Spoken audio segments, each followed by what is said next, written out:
You know how to calculate the upper and the lower control limits of a control chart for continuous data with mu, average, and sigma known. Now we're going to apply that in an exercise. So we're looking at an example of a sample, and we are going to create the control charts step by step and evaluate the final effect. So first of all, let's have a look at the data that we have.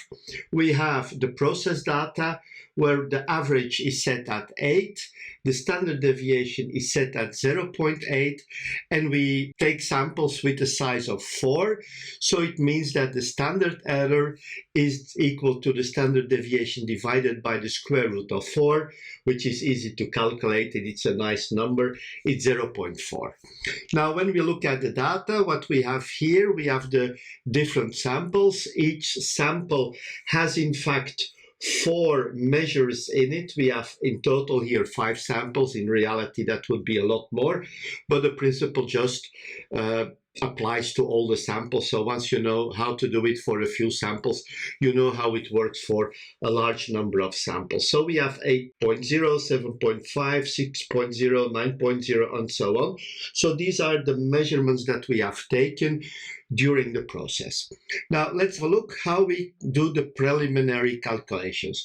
So to start with, we have to start by calculating the control limits. We have the upper control limit, which is the average plus 3 times the standard error. So it's 8 plus 3 times 0.4, which gives us an upper control limit of 9.2. We have an upper warning limit where we have mu plus 1.96 multiplied with the standard error, gives us 8 plus 1.96 times 0.4 is 8.784. Then we have the lower warning limit, which is mu minus 1.96 multiplied with the standard error. So we have again 8 minus now 1.96 times 0.4, which gives us 7.216.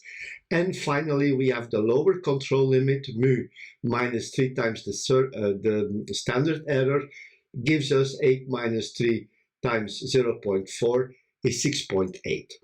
Now that's in fact the basic data for the control limits.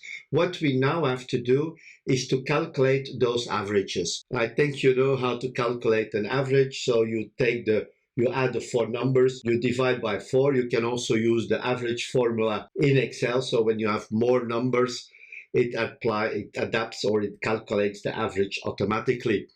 So when you do that for the first one, you find the average is 7.625. And we can already have a look at the elements here. We see the 7.625 is below the average.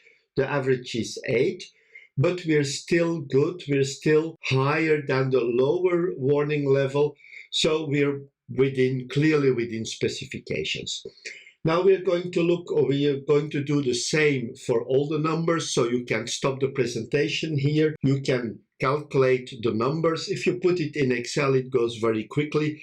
And when you use Excel, you can also very easily calculate or let's say make the drawing of the control chart very quickly. So we have the numbers here. We have the averages 9, 7.5, 6.5, and 8.5. Now what we have to do with this is putting these numbers in the graph of the X chart. And I made this graph in Excel, so it's really very easy to make graphs like this. So basically we have the different numbers here. We have the upper control limit, we have the lower control limit, we have the upper warning limit, and we have here the lower warning limit. So we see those numbers here, and we see the same numbers in the legend here when I override what we have there. Now what do we see?